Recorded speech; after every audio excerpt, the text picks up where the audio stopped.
इस वीडियो में जानेंगे ई डिस्ट्रिक्ट के माध्यम से आप घर बैठे खुद से निवास प्रमाण पत्र यानी डोमिसाइल सर्टिफिकेट किस तरह से बना सकते हैं। आइए शुरू करते हैं। गूगल में टाइप करिए ई डिस्ट्रिक्ट, इस तरह से पोर्टल पर आ जाएंगे। यहाँ आपको सिटीजन लॉगिन यानी ई साथी पर क्लिक करना है। अब आपको यहाँ पर लॉगिन करना होगा और उसके लिए यूजर नेम, पासवर्ड और ये कैप्चा कोड भर के सबमिट करेंगे। अगर आप पहली बार इस पर आए हैं तो आपको सबसे पहले रजिस्ट्रेशन करना होता है, उसके बाद ही आपको यूजर आईडी और पासवर्ड मिलेगा। इस पर रजिस्ट्रेशन कैसे करेंगे इसके लिए ऑलरेडी वीडियो बना चुके हैं, उसका लिंक इस वीडियो के डिस्क्रिप्शन में दिए दे रहे हैं, वहां से चेकआउट कर लीजिएगा कि ई डिस्ट्रिक्ट की साइट पर रजिस्ट्रेशन कैसे करें। तो चलिए यूजर आईडी, पासवर्ड और कैप्चा कोड भर के सबमिट कर लेते हैं।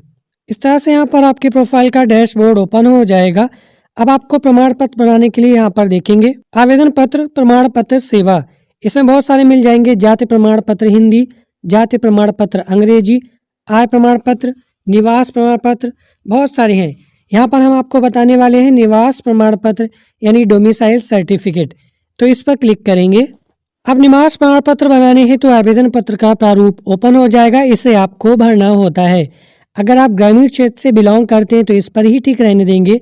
अगर आप नगरीय क्षेत्र से हैं तो नगरीय पर टिक कर लेंगे। उसके बाद प्रार्थी का नाम यानी जिसके नाम ये निवास प्रमाण पत्र बनना है उसका नाम आप हिंदी में भरेंगे।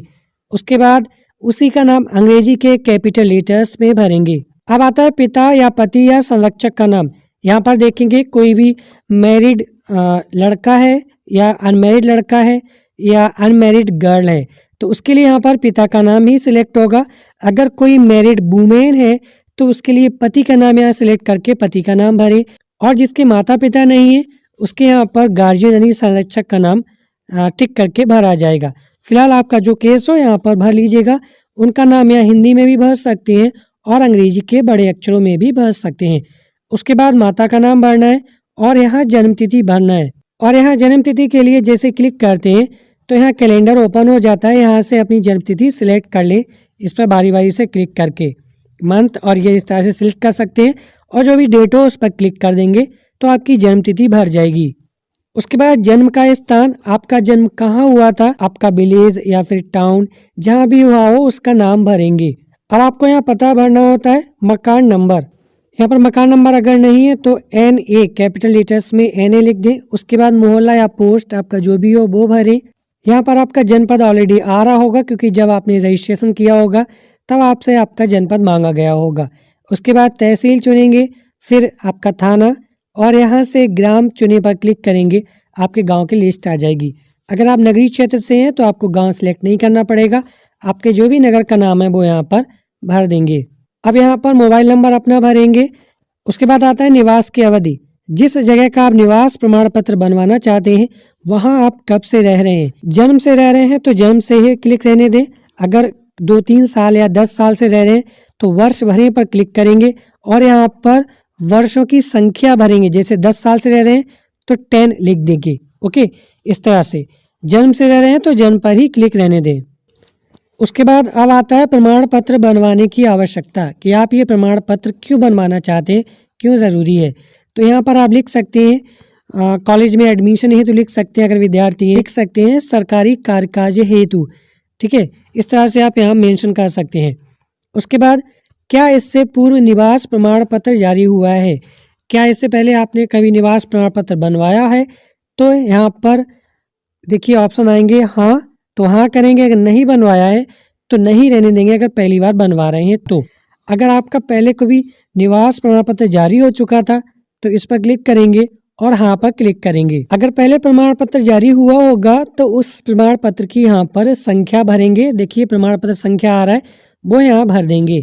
अगर नहीं जारी हुआ है तो नहीं पर क्लिक रहने देंगे। तब आपके केस में प्रमाण जो पत्र है निवास का अपने प्रधान या पार्षद जो भी लगते हैं उनसे प्रमाणित करके निवास का अपलोड करना होता है। आवेदन शुल्क का भुगतान कर दिया है, हाँ पर ही क्लिक रहने देंगे। उसके बाद राशन कार्ड या परिवार संख्या ID अगर है तो यहाँ पर भर देंगे, बेस्ट रहेगा। अगर नहीं है तो कोई बात नहीं, इसे ब्लैंक छोड़ सकते हैं। उसके बाद है संलग्न शीर्षक। अब यहाँ पर देखिए निवास प्रमाण पत्र के लिए आपको क्या क्या अपलोड करना होता है।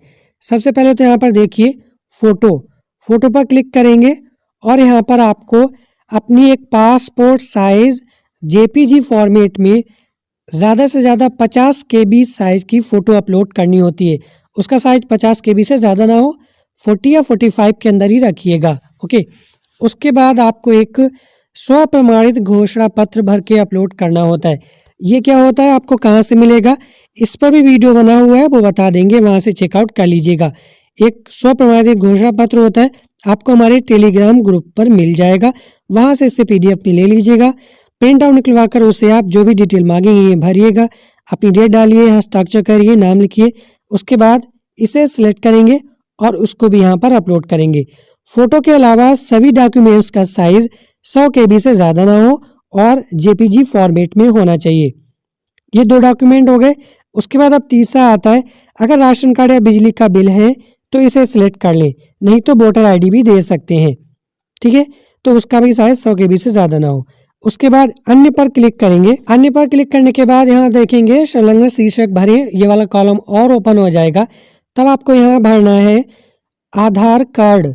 ठीक है, ये आधार कार्ड कैसा होगा, अपने आधार कार्ड के साथ में अपने पिता का भी आधार कार्ड लगा लें। इस तरह से एक पिक्चर सेट कर लें, दोनों का आधार कार्ड एक ही पिक्चर में आ जाए और उसका साइज 100 KB से ज़्यादा ना हो। उसको यहाँ पर अपलोड करना है। फिर उसके बाद फिर से यहाँ अन्य सेलेक्ट करेंगे और अगला डॉक्यूमेंट जो रहेगा, अगर इससे पहले आपका निवास प्रमाण पत्र जारी हुआ है तो लिख देंगे पूर्व जारी निवास प्रमाण पत्र और यहाँ पर वो पहले जारी हुआ निवास प्रमाण पत्र की फ़ोटो अपलोड कर देंगे। तो ये तो मेन हो गए 4 डॉक्यूमेंट। अगर आप पहली बार बनवा रहे हैं तो यहाँ पर अन्य पर क्लिक करेंगे और यहाँ पर शीर्षक भरेंगे प्रधान द्वारा सत्यापित निवास प्रमाण पत्र। ओके, जो प्रधान या पार्षद द्वारा आप प्रमाणित कराएंगे वो यहाँ पर अपलोड करना होगा। ये सारी चीज़ों को अपलोड करने के बाद फिर से अपनी सारी प्रविष्टियाँ जो आपने भरी हैं चेक कर लें सही से। उसके बाद दर्ज करें पर क्लिक करें। दर्ज पर क्लिक करने के बाद इस तरह से आपका आवेदन पत्र जो है अप्लाई हो जाएगा। अब आपको इसके बाद पेमेंट करना होता है। अगर आप पेमेंट नहीं करेंगे तो आपके ये कंसर्न ऑफिसर को फॉरवर्ड नहीं किया जाएगा और आपका प्रमाण पत्र भी नहीं बन पाएगा। इसके लिए आपको क्या करना है, नीचे स्क्रॉल करना है। यहाँ पर देखेंगे लिख कर आ रहा है प्रिंट या क्लोज। इस अपने प्रमाण पत्र के एप्लीकेशन को प्रिंट भी कर सकते हैं इस पर क्लिक करके। अब आपको बता दें आप जो फीस है कैसे सबमिट करेंगे। रुकिए, यहाँ सेवा शुल्क भुगतान के लिए यहाँ क्लिक करें। इस पर क्लिक करके नहीं करना क्योंकि ये वेब पोर्टल है, चांसेस रहते हैं इस पर अधिकतर पेमेंट फेल्ड होने के या नेटवर्क बीच में ब्रेक हो जाता है। तब आपको एक तरीका बताएंगे, आप आसानी से पेमेंट कर पाएंगे सफलतापूर्वक। तो अब चलिए चलते हैं पेमेंट की तरफ। इसको आप यहाँ क्लोज पर क्लिक कर दें। पेमेंट करने के लिए आपको प्ले स्टोर से ई-साथी उत्तर प्रदेश एप्लीकेशन डाउनलोड कर लेना है। उसके बाद इसे ओपन करेंगे, कुछ इस तरह से ओपन होगा और यहाँ पर सेवाओं के लिए पंजीकृत या लॉगिन करें, इस पर क्लिक करना है। उसके बाद अब आपका जो यूजर नेम था और पासवर्ड और ये कैप्चा कोड भर के सबमिट कर लेंगे। अब यहाँ आपको पेमेंट पर क्लिक करना है। यहाँ सिलेक्ट एप्लीकेशन पर क्लिक करेंगे। यहाँ पर देखिए अभी जो आपने हाल ही में अप्लाई किया होगा उसका यहाँ पर एप्लीकेशन नंबर शो हो रहा होगा। जो आपने प्रिंट आउट ली है उससे भी एप्लीकेशन नंबर मिला लें, गलत पेमेंट ना करें। इसे सिलेक्ट कर लेंगे और सबमिट पर क्लिक करेंगे। अब आपको यहाँ प्रोसीड विद पेमेंट पर क्लिक करना होता है। इसके लिए आपको 15 रुपए का चार्ज देना पड़ेगा। इस तरह से यहाँ पर पेमेंट करने के लिए 4 मेथड आपके सामने आ जाएंगे, net banking, debit card, QR या UPI। डेबिट कार्ड से आप पेमेंट तभी कर सकते हैं जब आपके पास रुपए कैटेगरी का डेबिट कार्ड हो। अगर आपके पास मास्टर कार्ड या फिर वीज़ा कार्ड है तो आप पेमेंट नहीं कर पाएंगे। तो उसके लिए आपको QR, UPI या नेट बैंकिंग का भी रास्ता यहाँ पर दिया गया है। अगर आपके पास रुपए कैटेगरी का डेबिट कार्ड है तो आप इस पर क्लिक करेंगे और यहाँ पर देख सकते हैं क्लियर पहले से ही मेंशन किया हुआ रुपए। यहाँ कार्ड नंबर भरेंगे, एक्सपायरी डेट, CVV, कार्ड के जो पीछे 3 अंकों का होता है वो भरिए, कार्ड होल्डर का नेम भरेंगे और मेक पेमेंट फॉर रेस 15 इस पर क्लिक करेंगे। उसके बाद आपके रजिस्टर्ड मोबाइल नंबर पर OTP जाएगा, वो OTP यहाँ भरिए और मेक पेमेंट पर क्लिक करिए। इस तरह से देखेंगे सक्सेस हो जाएगा। फर्स्ट टाइम में ही एप्लीकेशन पर पेमेंट फेल नहीं होता है। ओके पर क्लिक करेंगे। अब यहाँ आपको अपने एप्लीकेशन को कंसर्न ऑफिसर को फॉरवर्ड करना होता है। इसके लिए फॉरवर्ड टू कंसर्न ऑफिसर पर क्लिक करेंगे। इस तरह से आपका एप्लीकेशन कंसर्न ऑफिसर को फॉरवर्ड कर दिया जाएगा। इसका स्टेटस आप कैसे देखेंगे आइए जानते हैं। होम पर क्लिक करेंगे, यहाँ देखेंगे व्यू एप्लीकेशन, इस पर क्लिक करेंगे। इस तरह से आपका एप्लीकेशन नंबर आ जाएगा, आपका जो भी प्रमाण पत्र होगा वो नेम लिख कर आएगा और यहाँ एप्लीकेशन स्टेटस पर लिखा होगा applied and forwarded to concern officer. अब आपको 7 से 15 दिन तक वेट करना है, इसका वेरिफिकेशन होगा। उसके बाद आपका जो प्रमाण पत्र है बनकर यहीं पर आ जाएगा। आपको एक मैसेज भी मिल जाएगा। अगर मैसेज नहीं मिलता है तो आपको इसका स्टेटस कैसे चेक करना है आइए वो भी बता देते हैं। होम पर क्लिक करेंगे, यहाँ देखेंगे डाउनलोड सर्टिफिकेट, इस पर क्लिक करेंगे। उसके बाद सिलेक्ट सर्विस पर क्लिक करना है। आपने जो भी प्रमाण पत्र बनाया है वो कैटेगरी सेलेक्ट कर लेना है और सबमिट पर क्लिक करना है। अभी देखिए नो रिकॉर्ड फाउंड हो रहा है। जैसे ही आपका सर्टिफिकेट बन जाएगा तो यहाँ पर शो करने लगेगा और स्वीकृत या अस्वीकृत दिखा देगा, आपका एक्सेप्टेबल हुआ है या नॉन एक्सेप्टेबल हुआ है। उसके बाद डाउनलोड वाला बटन होगा, वहाँ पर क्लिक करके अपना सर्टिफिकेट डाउनलोड कर सकते हैं। इस तरह से आप सफलतापूर्वक घर बैठे अपने आप से ही कोई सा भी सर्टिफिकेट जैसे आय प्रमाण पत्र, निवास प्रमाण पत्र या जाति प्रमाण पत्र आसानी से बना सकते हैं।